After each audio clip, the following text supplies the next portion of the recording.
Bonjour, dans cette vidéo vous allez découvrir les 5 conseils à suivre pour éviter d'uriner la nuit pendant votre grossesse.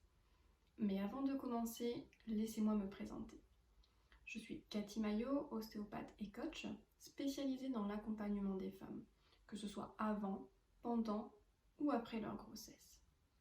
Alors, ce qu'il faut savoir, c'est que uriner, que ce soit durant la nuit ou la journée, est un phénomène normal, surtout quand on est enceinte. Le problème se pose lorsque la miction est beaucoup trop fréquente et que cela vient perturber le sommeil.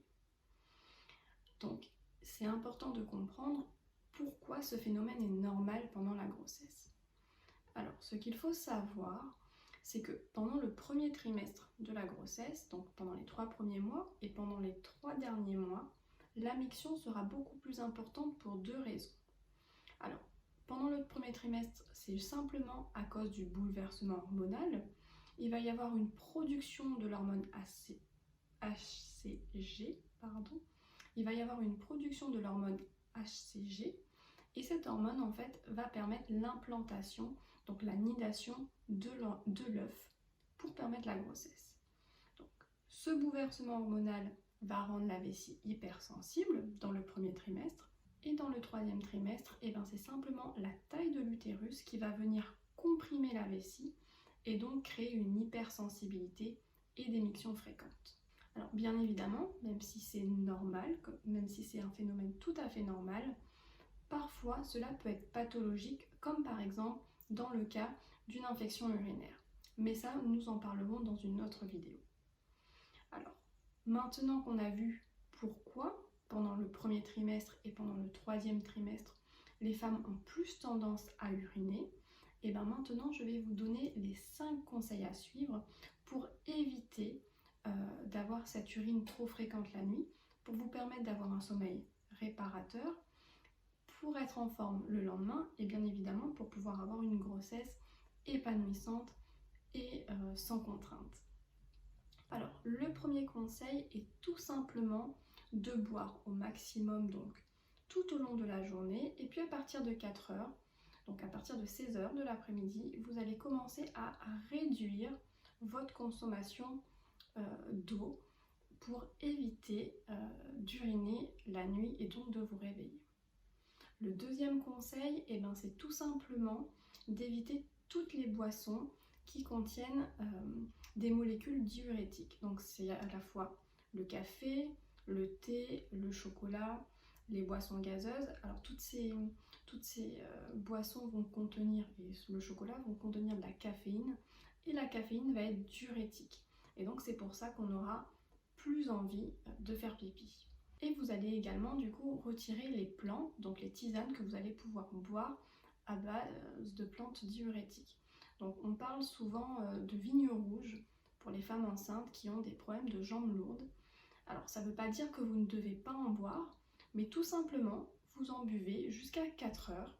Et à partir de 4 heures, vous buvez si vous avez soif, donc un petit peu, mais plus en grande quantité et plus ce type de boisson. Alors le 3e conseil, c'est tout simplement de réduire votre consommation de sucre, mais surtout donc de sucre industriel, parce que si c'est le sucre contenu dans les fruits par exemple, il n'y a pas de problème. Donc c'est surtout le sucre industriel qui va créer en fait une augmentation du taux de sucre dans le sang. Et cette augmentation du taux de sucre dans le sang va déclencher des mictions fréquentes. C'est souvent le cas pour les personnes qui souffrent de diabète.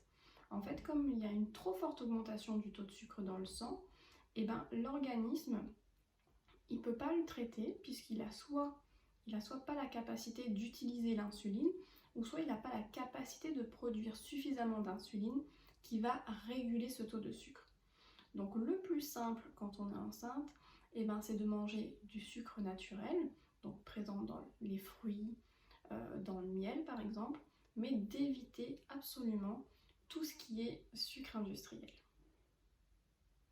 Quatrièmement, vous pouvez aller voir l'ostéopathe.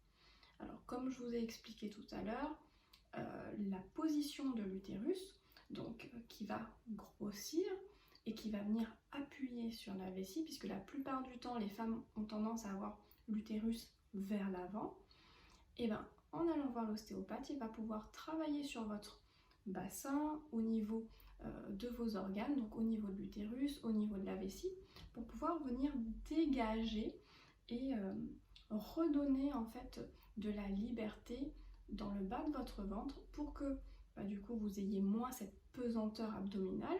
Donc il n'y aura aucun souci par rapport à votre bébé, mais du coup vous vous sentirez beaucoup mieux et vous aurez moins de pression sur votre bassin et donc moins l'envie d'uriner fréquemment. Et enfin, cinquièmement, vous pouvez tout simplement suivre ma formation complète. Pourquoi ? Parce qu'elle va vous permettre d'avoir une grossesse sans douleur.